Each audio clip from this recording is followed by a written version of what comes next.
We're really pleased to welcome you here this evening to what's looking like it's going to be a really interesting discussion with some fantastic speakers in the room and online.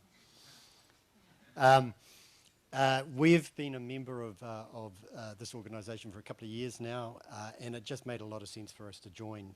We have for about 12 years been Carbon Zero certified, and as a tech, media and IP focused commercial law firm, we do a lot of work in this area. I was comparing notes with one of my partners. I think we act for most of the EV companies. So look, I mean, this is an area that's really interesting for us. Getting to come along and listen to the speakers and listen to the challenges and the opportunities that sit in the sector is pretty great. This is the future, and so it's really cool to kind of listen to people that are so kind of inspirational about what's going to happen and what is possible. But other than that, I'm just going to hand over to Kirsten to introduce the speakers from this evening. Thank you, Simon. Kia ora koutou, ngā mihi nui kia koutou. Thank you very much, everyone, for coming, and for our online contingent as well. It's pretty exciting. We've got over 280 people online as well. So a big warm welcome. I just want to start with a few thank yous. Simon and your team, your hospitality, your manaakitanga has been fabulous, and the help that you've given Drive Electric just setting up this event. Hudson, Gavin, Martin have been a partner of ours, along with Baker Tilly, Staples, Rodway. All of these names, accountants and lawyers. What is it with your names? And look, the pro bono work that you do for us, on top of hosting events like this, is so much appreciated, and you're very sincere members of our ecosystem, so thank you very much. I'd just like to say a shout out to Hannah. We've got quite a lot of events happening, as your inbox will be telling you, and it's fabulous. Hannah and the Drive Electric team, thank you for your hard work pulling these events together. I'd like to thank also ECA, who are a sponsor of our winter series learning events. And we just felt it's a pretty tough time in the industry at the moment, and it was a great opportunity to get everyone together and to also get some global experts and domestic experts to do a bit of myth busting and share a bit of knowledge. So this is something that we want to continue. So if you've got ideas for other events that we could be doing, please don't be shy in telling us. And I'd also just like to thank our three speakers for tonight. We're going to be doing Trees That Count as a gift for you, for our international speakers. They're going to have to come and visit the trees that are going to be planted. But the format tonight, we're going to have presentations from all three speakers, and then we're going to open it up to Q&A for everyone in the room. I'm going to hand over now to you, Euan. Take it away. Thank you very much. Good evening, everybody. Thanks for having us here. I'm going to be discussing various myths and misconceptions to do with EV batteries, and also having a look at, to an extent, kind of raw materials and recycling and where the chemistries are headed as well. So a quick bit of background about me. I'm a consultant battery electrochemist who's been working on and driving EVs since 2009. On the right-hand side, you can see the various universities and industries in which I've worked. I've also started Plug Life Television, which is a humble little YouTube channel that explains how batteries work and busts a few myths along the way, out of which my consultancy, Plug Life Consulting, spun out. So one thing that I want to cover before we get into batteries, because I've seen that sales of EVs in New Zealand have had a dip recently.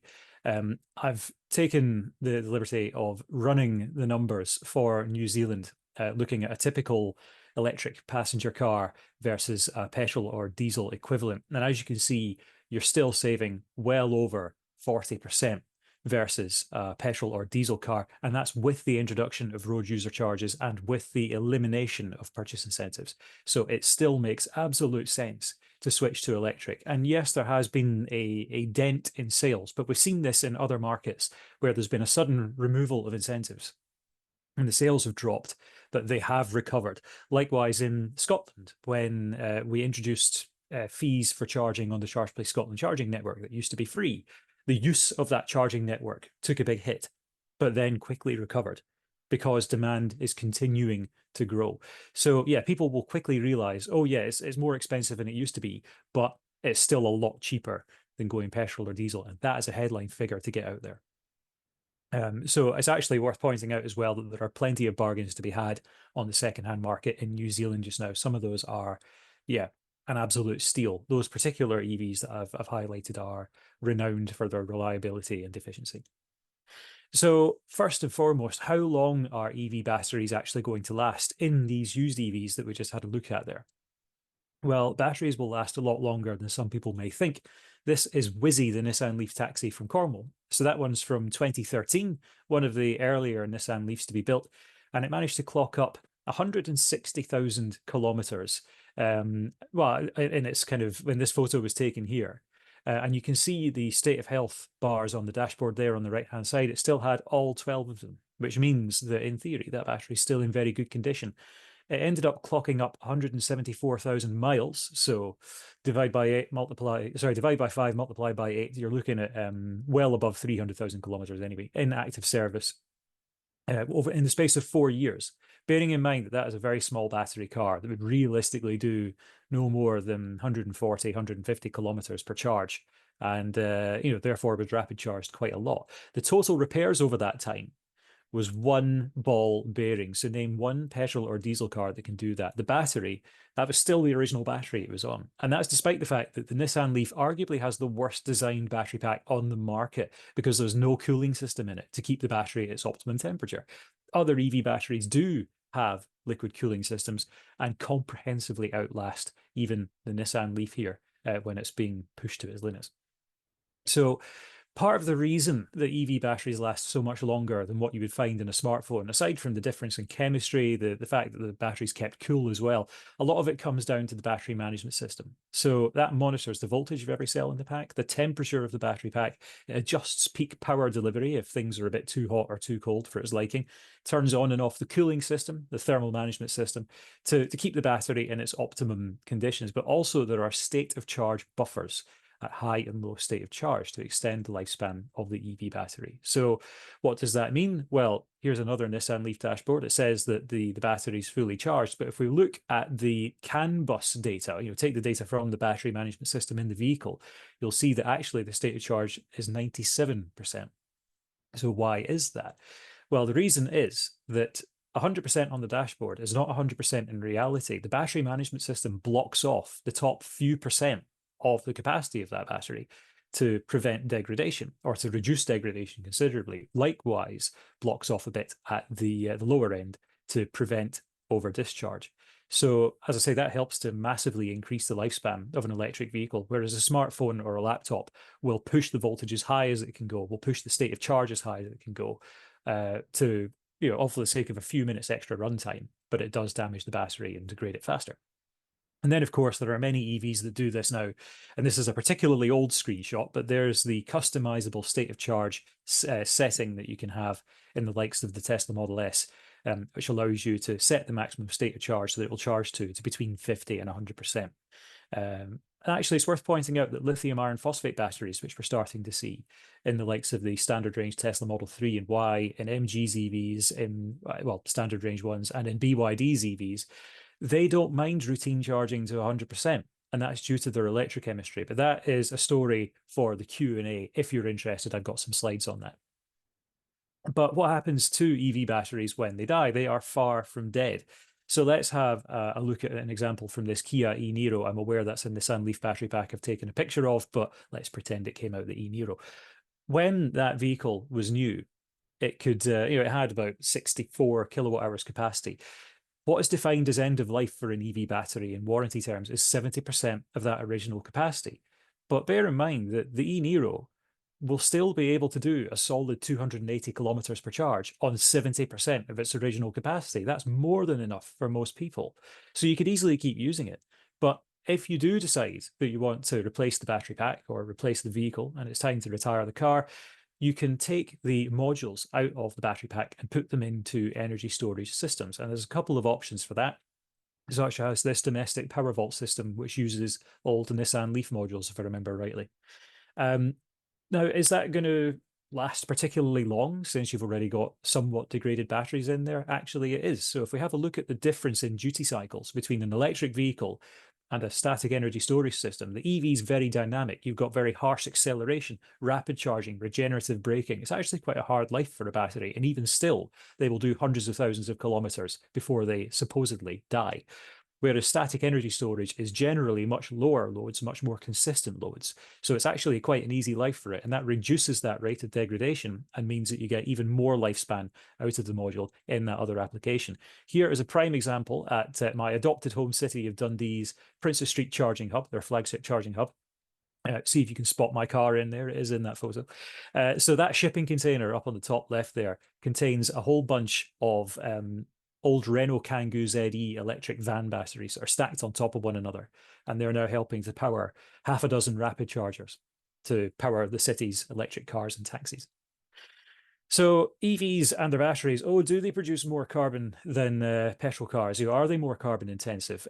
Actually, no. So I've given a link here to an episode of Plug Life Television that goes through this in more detail. We're up against a bit of a time constraint today, but I'll give you the too long didn't read version.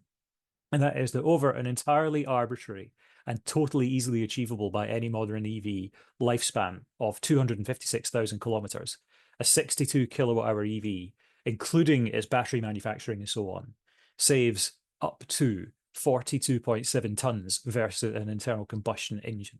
And that's if the battery is built using renewables, the car is built using renewables, and it's driven using renewables. But if we look at the worst case scenario and you've imported a carbon intensive car with a carbon intensive battery, carbon intensive chassis, and you've run it on the UK grid mix, you're still saving nearly 20 tons of CO2. New Zealand's grid is considerably cleaner than the UK's average grid mix. So actually your CO2 savings are going to be even higher. I'm feeling particularly smug because Scotland, if we conveniently ignore England, has an abundance of renewable energy. We are mostly wind powered.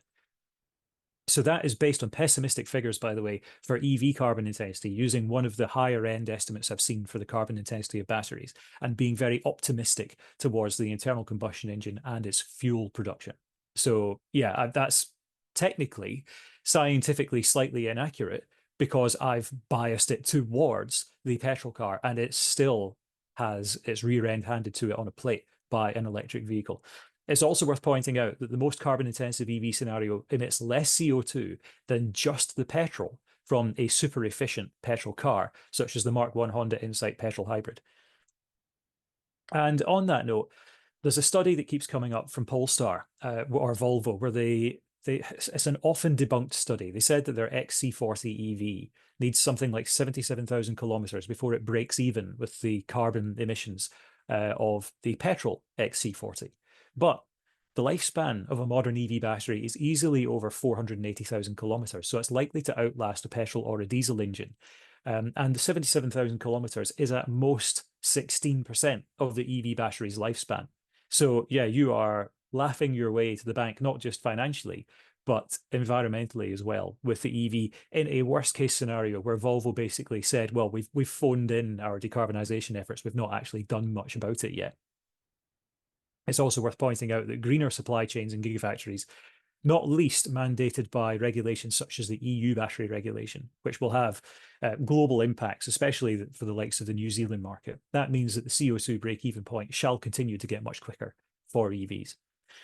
So EVs and their battery materials, oh, are they not ethical? Okay, let's have a look at this in more detail. For a start, people say, oh, there's all these rare earth elements in EV batteries. There are no rare earth elements in lithium-ion batteries. Here's a periodic table. Here's your rare earth elements, and here's the elements that are commonly found in the most common types of lithium-ion battery. There is zero overlap.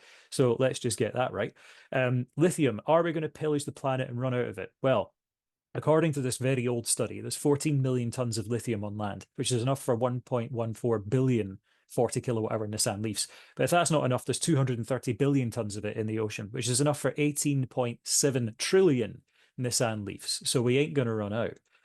However, that study, as I said, is a bit outdated because we're finding new lithium reserves all the time. The on-land resources are estimated at something like 100 million tons now, which is enough for every person in the world to get a 40 kilowatt hour Nissan Leaf. It's also worth pointing out that New Zealand has some geothermal brines, which could be one of the most ethical ways to extract lithium because they are actually quite lithium rich. Speaking of which, direct lithium extraction, a huge, big environmental and social governance advance in recent years. Because your next door neighbors, Australia, they love digging stuff up and selling it, and that includes spodumene, which contains lithium as a hard rock deposit. Now, hard rock lithium is generally 10 times more carbon intensive than lithium, than lithium brines to obtain lithium. Lithium is typically extracted from brines using evaporation ponds, like the one you can just about see in the background there. That takes weeks to do. There's a very low yield, and there's a lot of fresh water used in arid areas, so it's very contentious. But direct lithium extraction uses things like ion selective membranes to pump up geothermal brines. You then selectively extract the lithium, 3 times the yield, and it takes only a couple of hours to do versus weeks for evaporation ponds. And then you put the lithium depleted brine back where you found it. And just like this example from Cornish Lithium, if it's a geothermal brine, there's heat in there, so you can use it to power the process. New Zealand could do the exact same thing in the North Island.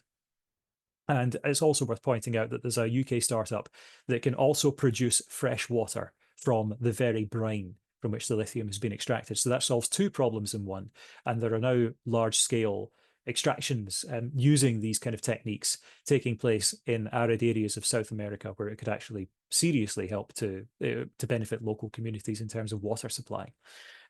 Looking at cobalt, the cobalt reduction that Jim alluded to as well. So the NMC 111 chemistry, that's 1 part nickel, 1 part manganese, 1 part cobalt. That was used in the original BMW i3. Mid to late 2010s EVs moved to NMC 622. They'd up the nickel, reduce the manganese and cobalt. And the latest EVs, long-range EVs, are typically using NMC 811. And you compare that to LCO, lithium cobalt oxide, that's used in many smartphones today. That's a 90% reduction over the past 10 to 15 years of leading lithium-ion chemistries. NCA, again, very low cobalt content, is typically used by Tesla in the Model S and X. And lithium iron phosphate with no cobalt whatsoever is used in electric buses and, as I alluded to earlier, many new and upcoming EVs too. As I said, LCO is still used in smartphones. Very little lithium in a lithium-ion battery, incidentally. There's some stats for you. What about cobalt-free alternatives to NMC? Again, they've been alluded to briefly, but it's worth just pointing out how incredible lithium iron phosphate is. So the ingredients are lithium iron phosphorus, which are rust fertilizer, and, as I discovered in a recent news article, slug control pellets. So there we go. Turns out that ferric phosphate pellets are used to control slugs. So do be careful where you put your LFP batteries if there are slugs in the garden. Substitute some iron for manganese and you get higher energy density, closer to closer to NMC, but without using cobalt. And you suddenly have long-range EVs that are capable of using a cobalt-free battery. Compared to NMC, your lithium iron phosphate batteries are cheaper, longer lasting, safer, and more ethical.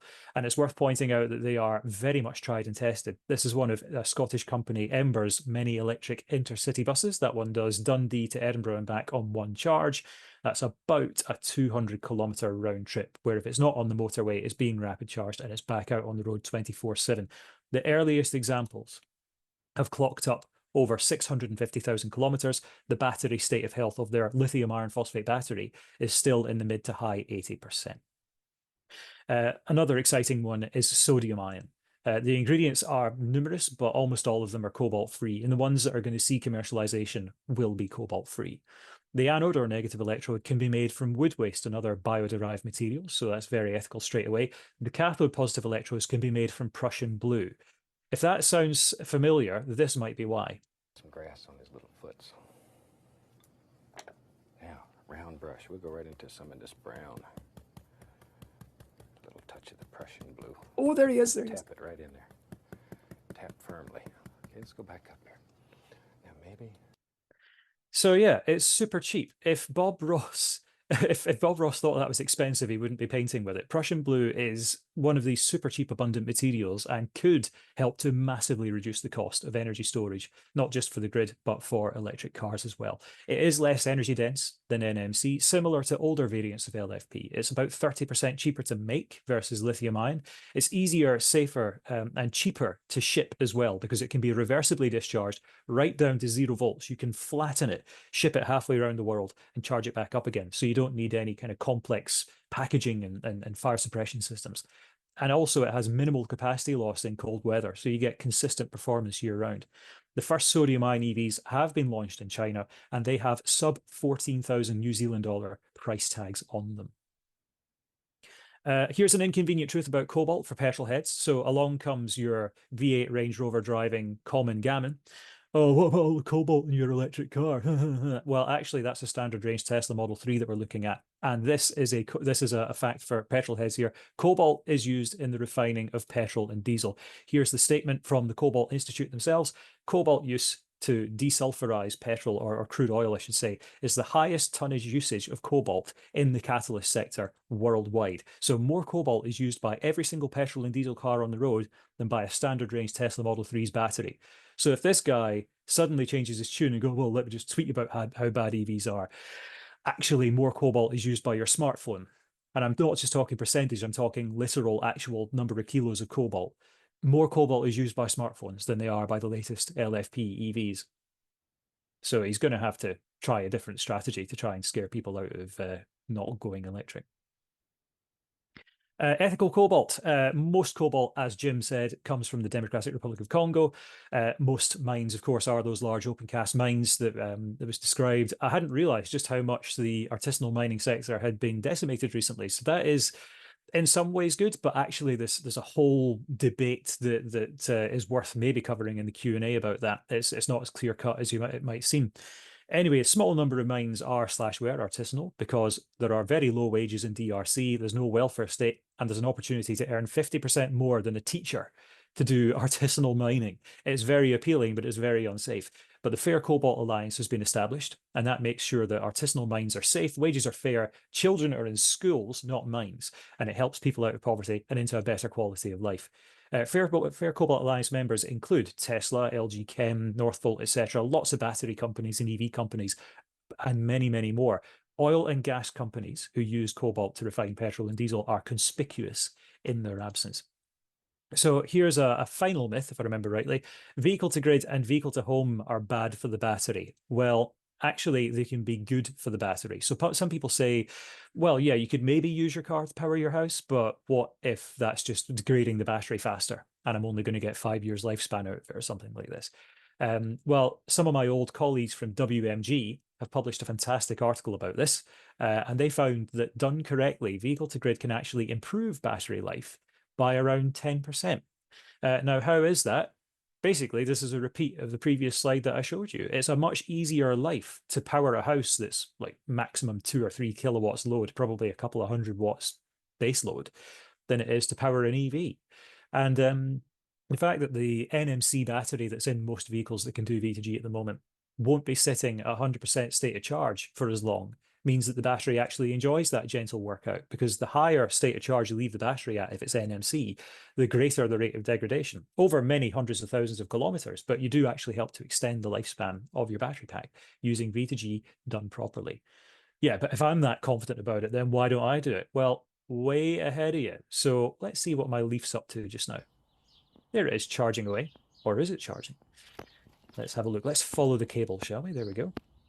That was a CHAdeMO rather than a Type 1 socket for anyone who was paying attention. Let's just follow that round and see. That is on the end of it. That is a bit of a rare breed still, annoyingly, but that is an Indra vehicle-to-grid charger. And that is currently powering this conference, well, from my end. It is a bit of a big beast. There's a banana for scale versus a conventional Type 2 home charge point. But that's because CHAdeMO is used to perform V2G on the Nissan Leaf.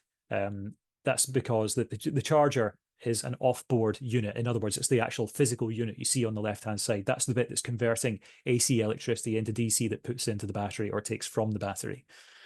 Whereas your conventional home charge point on the right is simply supplying AC electricity to the car for its onboard charger to rectify the DC and put into the battery. So that's why the charger itself is physically bigger. It's got more guts in it.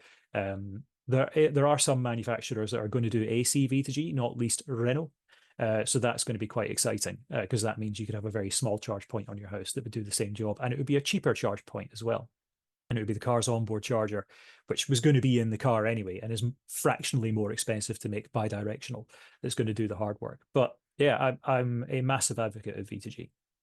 Anyway, we've barely scratched the surface today. If you want to find out more, Plug Life Television's on YouTube, where, as I said, I describe how batteries work and bust many a myth along the way. And for anything technical, strategic, or public outreach to do with EVs, battery technology, charging infrastructure, and static energy storage, you can catch me at consulting@pluglifetelevision.co.uk. And I will leave you with my very first EV, a 1999 Peugeot 106 electric, which, despite only having a 20 kilowatt motor, had managed to haul itself up the Dundee Law, and anyone who knows Dundee in Scotland knows that's a very, very steep hill. Thank you so much for your time.